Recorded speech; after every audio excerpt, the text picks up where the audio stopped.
بسم الله الرحمن الرحيم.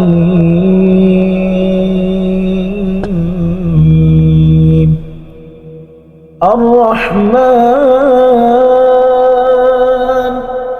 علم القرآن،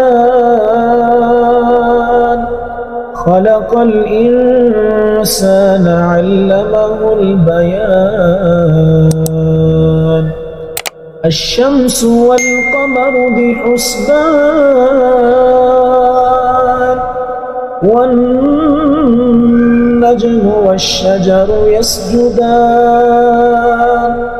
والسماء رفعها ووضع الميزان،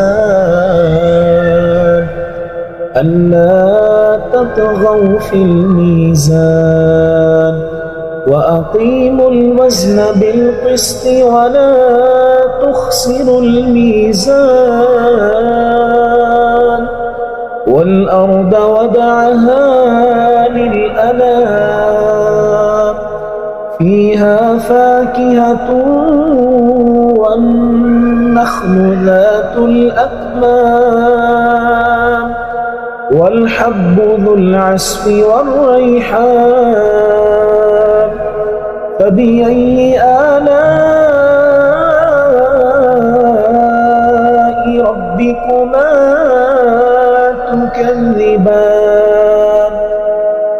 خلق الإنسان من صلصال كالفخار، وخلق الجان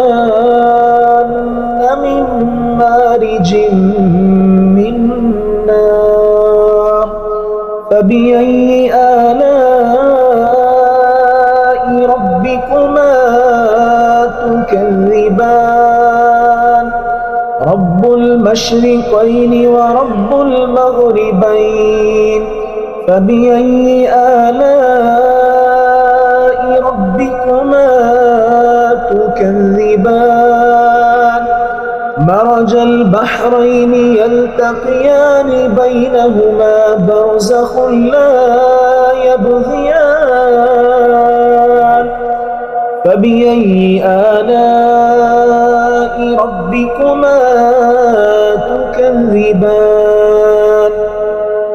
يخرج منهما اللؤلؤ والمرجان. فبأي آلاء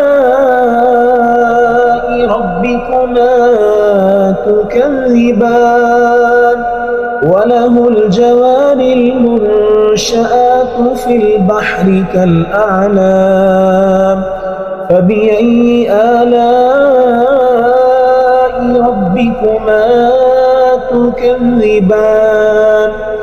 كل من عليها فان، ويبقى وجه ربك ذو الجلال والإكرام. فبأي آلاء ربكما تكذبان؟ يسأله من في السماوات والأرض كل يوم هو في شأن. فبأي آلاء ربكما تكذبان؟ سنفرغ لكم أيها الثقلان. فبأي آلاء ربكما تكذبان؟ يا معشر الجن والإنس إن استطعتم أن تنفذوا من أقطار السماوات والأرض فانفذوا، لا تنفذون إلا بسلطان. فبأي آلاء ربكما تكذبان؟ يرسل عليكما شواظ من نار ونحاس فلا تنتصران. فبأي آلاء ربكما تكذبان فإذا انشقت السماء فكانت وردة كالدهان فبأي آلاء ربكما تكذبان فيومئذ لا يسأل عن ذنبه إنس ولا جان فبأي آلاء ربكما تكذبان يعرف المجرمون بسيماهم فيؤخذ بالنواسي والأقدام فبأي آلاء ربكما تكذبان هذه جهنم التي يكذب بها المجرمون يطوفون بينها وبين حميم آن فبأي آلاء ربكما تكذبان ولمن خاف مقام ربه جنتان فبأي آلاء ربكما تكذبان ذواتا أفنان فبأي آلاء ربكما تكذبان فيهما عينان تجريان فبأي آلاء ربكما تكذبان فيهما من كل فاكهة زوجان فبأي آلاء ربكما تكذبان متكئين على فرش بطائنها من استبرق وجنى الجنتين دان فبأي آلاء ربكما تكذبان فيهن قاصرات الطرف لم يطمثهن إنس قبلهم ولا جان فبأي آلاء ربكما تكذبان كأنهن الياقوت والمرجان فبأي آلاء ربكما تكذبان هل جزاء الإحسان إلا الإحسان